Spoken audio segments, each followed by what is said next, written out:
ஆஜியார் வலையும் சலாம் யாசினே கஸ்டமர் வராங்க அட்டென்ட் பண்ணுப்பா. சொல்லுங்கண்ணே. பாய் 2 பல்பு 2 டீ பிளேட்டு ஜாமான்லாம் டக்குன்னு போடுங்க பாய். நாங்கண்ணே நீங்கள் கேட்ட ஜாமான் எல்லாம் இருக்கு. எப்பா இலியாஸ் மொத்தம் 1558 ரூபா ஆகுது. ஜிபேவா கேஷா? பாய் அதாவது ஆஜியார் 5 ரூபா ஃபேவிக்விக் பண்ணிட்டாங்க. நன்றி. இப்போ சொல்லுப்பா. ஒன்றும் இல்லை, இந்த பில்லு வண்டி 2000 போடுங்க. ஏன்பா?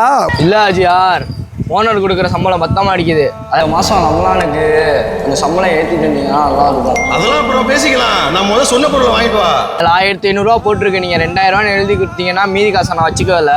ஏய் உன் திருட்டுக்கு என்ன தொலைப்பா சொல்றியா? இந்தா உன் பில்லு, காசை கொடுத்துட்டு உடனே கிளம்பு. பாய் ரொம்ப பண்ணாதீங்க பாய். சிவான கடை நவாஸ் பை கடையில் இதெல்லாம் டெய்லி பண்ணுறது தான். அவர் கடை பூட்டி இருக்குதுன்னா உங்கள் கடைக்கு வந்து ரொம்ப பண்ணுறீங்களே, கொடுங்க பாய். தம்பி அப்படி சம்பாதிச்சு சாப்பிடணும் அவசியம் எனக்கு இல்லை தம்பி. நீ கிளம்பு தம்பி. பறவைக்கு உணவளிக்கக்கூடியவன் உங்களுக்கும் உணவளிப்பான். அது போல் இறைவன் மீது வைக்க வேண்டிய நம்பிக்கையை உறுதியாக, திடமாக, தெளிவாக நீங்கள் வைத்தால் என் இறைவன் என்னை ஒருபோதும் கைவிட மாட்டான் என்று இந்த பறவைக்கு உணவளிப்பதைப் போல் இறைவன் உங்களுக்கும் உணவளிப்பான்.